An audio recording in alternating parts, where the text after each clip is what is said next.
Satnam. Hello and welcome to SoulFlow Yoga. My name is Amy, and this week we'll be talking about Gate 40 and energy, archetypal themes that this gate brings into our lives, whether it's our families, our communities, or even the collective energies that we're experiencing or witnessing in the world around us. So I'm bringing my love of human design and Kundalini Yoga together here in a SoulFlow Yoga session. You don't have to know anything about human design or Kundalini Yoga to experience the benefits of this information and the experience of this yogic practice. What you can expect is some deepened awareness for how certain energies show up within your body, within your life, within your day, or within the loved ones, your loved ones. So Gate 40, what we're seeing here is the sun is activating this gate. The gate lives in our ego center, and an ego center carries the themes of value, worth, willpower, and work, but also rest. Especially rest is found in this gate. This is the gate of aloneness. And what does that mean? Well, it doesn't mean that you're a loner, doesn't mean that you're alone, because nobody wants to be with you. In fact, it's sort of the opposite. You have so much work within you, power, energy to work, willpower and drive to show up and work, and people recognize this and see this in you, and so they're constantly asking you to show up, to do this or do that, to do this or do that. Now, this energy is part of a tribal circuitry, so it is about support. It's about supporting your community or supporting your family. It's very pragmatic. It's about building foundational systems in place that support you and your family. And that's within work and within rest. So sometimes we see people who just work, and they abdicate their need for rest. They martyr themselves so that people see them as worthy or valuable, and then they don't rest. They don't take the rest that they need. They don't engage in activities that feel restful. And sometimes those are activities that are pleasure, right? Or they don't honor their need for very pragmatic schedule so that what fits in is work and rest, balanced and harmonious. So the earth is also activating Gate 37. And why is that important? Because Gate 40 and Gate 37 create a channel. So energy is moving from one gate to the other, and these gates sort of have an opposition to them. All right, and what's also important to know is that these gates create an emotional wave, because Gate 37 lives in the emotional solar plexus, and this is all about emotional awareness. This gate and this energy of Gate 40 also is very relational. It's about relationships. It's energy that takes place within relationships. It's about yourself in relation to someone else. So it's really important that you have a clarity about what you need, who you are, and what you need, and when you need it. And being able to use your voice to speak up and express this need for, particularly this Gate 40, rest. So Gate 37, what it brings with us, once again, is this emotional awareness. And so it is very important that you know, what is emotional awareness? How does that feel in my body? So you're really tapping into this inner voice, this inner knowing. And what this can look like is when you get the clarity, right? Clarity around your emotional wave or witnessing someone else's emotional wave, is when you no longer carry an emotional charge, whether high or low, all right? That clarity comes through neutrality, all right? And that takes time. So an emotional wave is always about waiting. So this week when you're experiencing, because you're gonna be experiencing, we all are, this emotional wave, don't jump in on the high, don't jump out on the low. Allow yourself to say, wow, this is sounds like a great opportunity, or thanks for thinking of me. I would like some time to think about it. And allow yourself 24, 48 hours or more if you need to gain that clarity. And you don't have to be 100% sure either. That's the other thing with the emotional wave. So this isn't really about the emotional wave, but know that it is going to have that energy associated with it this week. It's also a projected channel, so it needs to be invited in. This isn't about, you know, showing your hand and raising your hand to do the work, right? I'll do it. That's that shadow side of I need to prove my worth, I need to prove my value. Initiating is not the name of the game this week either.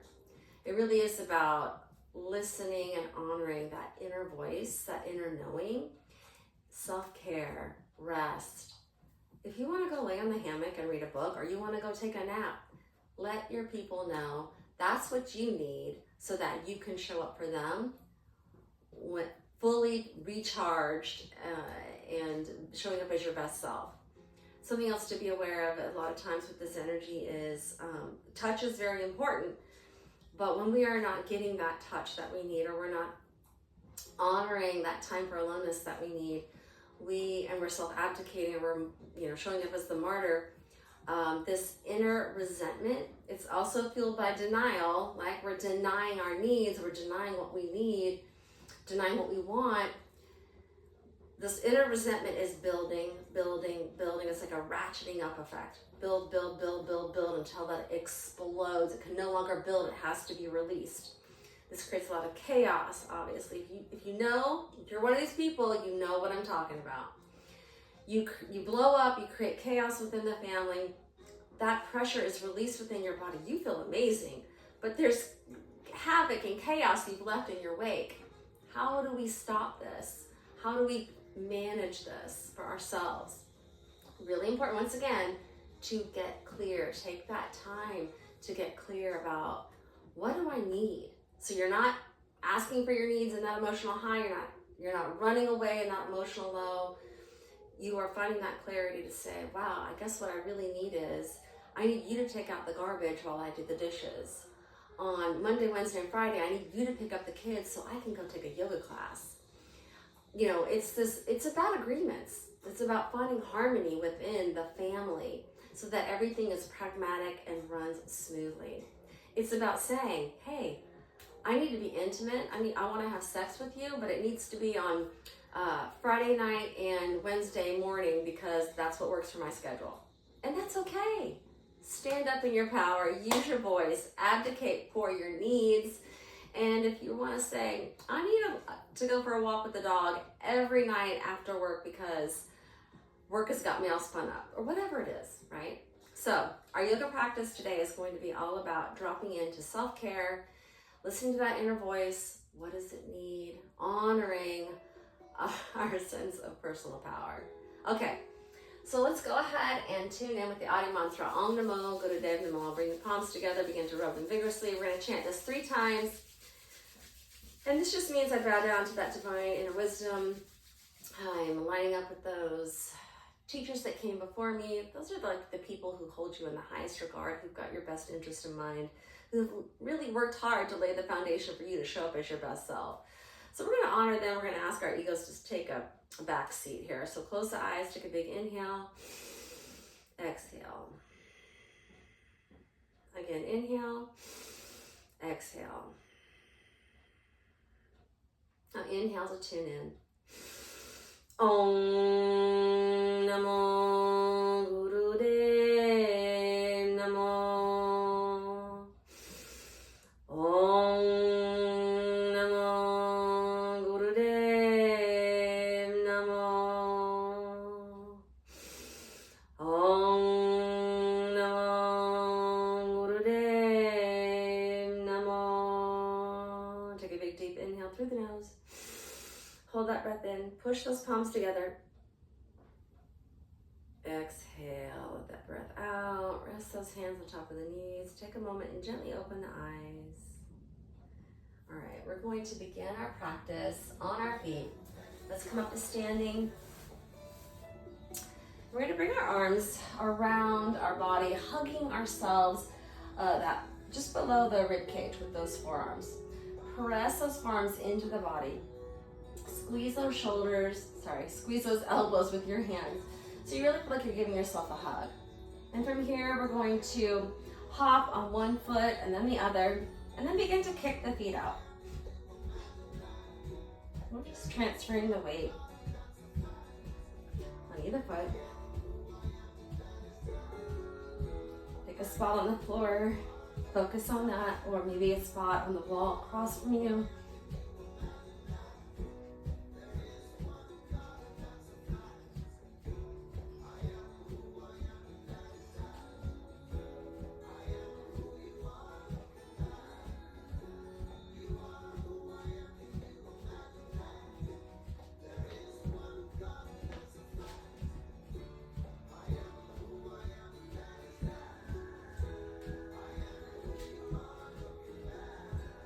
Now we're going to take ourselves from this posture or pose that's active, like work, and we're going to slow it down. We're going to continue to hop on one foot then the other, and then we're going to fold over, touch the floor, come back up, kick each leg, fold down again, come back up, and just continue here. Doesn't matter which foot starts first.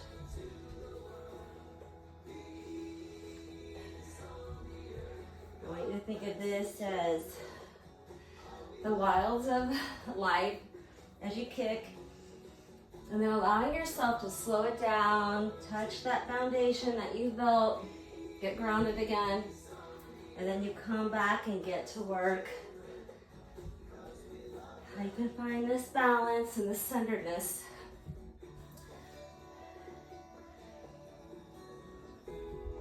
It lives within you to speak and express what your needs are. Your worth and value are not represented by how much you do, how hard productive you are. Your worth and value never changes. It grows stronger the more you show up in your power. The more you honor what you need, and that is a balanced state of work, pleasure, and rest.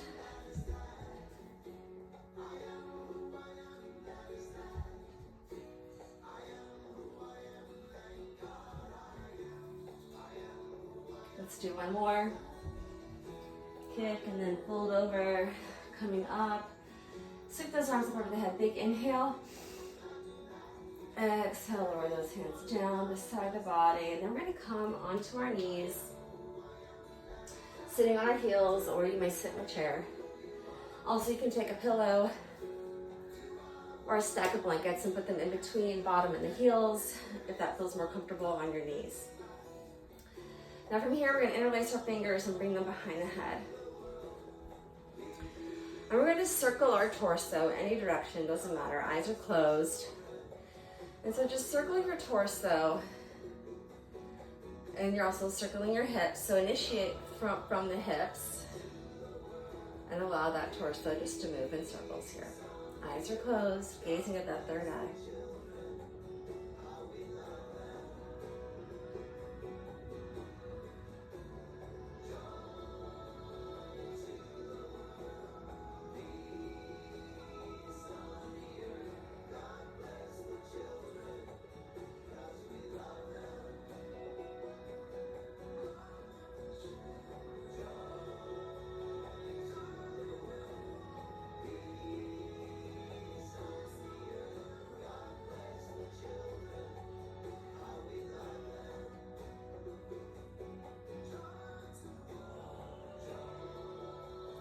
Your next inhale, inhale yourself back up to neutral spine. Hold here. Exhale, bring those hands down and in front of your face. Now we're going to take the heel of our palm. We're going to place it just underneath our chin, cheekbones, not our chin. Why did I say chin? Cheekbones.